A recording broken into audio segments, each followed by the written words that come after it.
خواص یو داسې اداره ده چې په دې ټول کې کار کوي او د څومره ډرګ اډکټ کسان دي د هغې ټریټمنټ کوي آیس اډکټ وي هیروین اډکټ وي هر قسمه نشه څوک کوي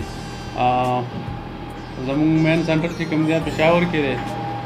هیډ افیس زمونږ پېښور دی او بیا موږ په ګواډ کې هم دویم سیټ اپ چې موږ کله سټارټ کړو ګواډ کې هلته موږ سټارټ واغستو بیا مردان بیا ملکنډ نو د کرنټ ټایم کې زمونږ څلور برانچ چلیږي په ټول کې او الحمدلله ښه مزېدار ریکوري را سره کېږي تقریبا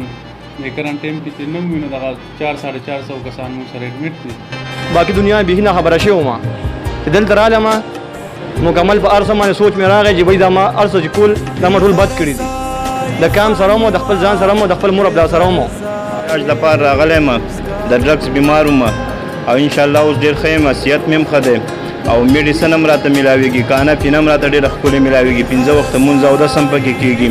او بل ډاکټر سټاف والا چې دی عامله والا چې دی دلته موږ سره ډېر ښه په تسلط سره چلیږي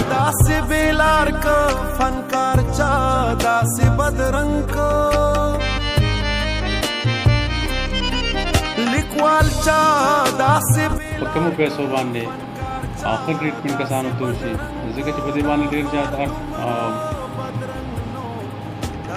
خرچه به ډېره زیاته راتله به هر یو کس به نه شي افورډ کولی نو دلته په 10-15 روپۍ باندې د دې ټریټمنټ کېږي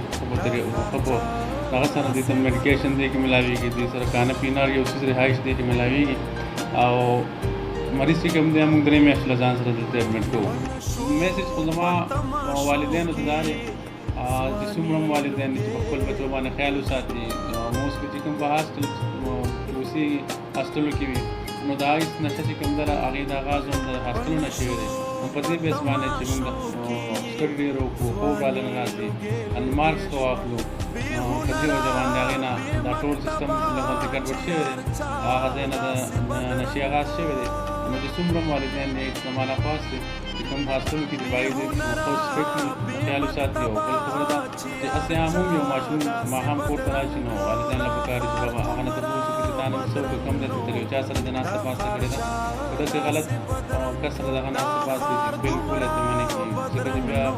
ډېر مسایل د دې نه جوړېږي چې د ښځو تعداد هم ډېر زیات سیوا شوی دی د نشې لحاظ سره ځکه چې موږ زیاتره کسان راشي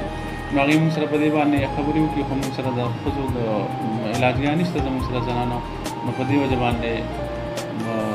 موږ کسان دغه ځان سره نه دي ایډمټ کړی خو لکه زموږ چې کوم علاج دی نو هغه موږ صرف د میل یا چې کوم هلکان دغه دي هغوی دپاره یو سړی دی چې روان دی یو سړی دی داسې وایي سایکالوجسټ او خپله دلته مختصر راځي او ورته هم کلاسز اخلي باقي چې کوم دی 15 ټایمه مزېدار پابندي کېږي د جمع سره ټول لمونځ کوي سره قضا الاعمال دغه دین طرف ته کوم ډېر ورکړو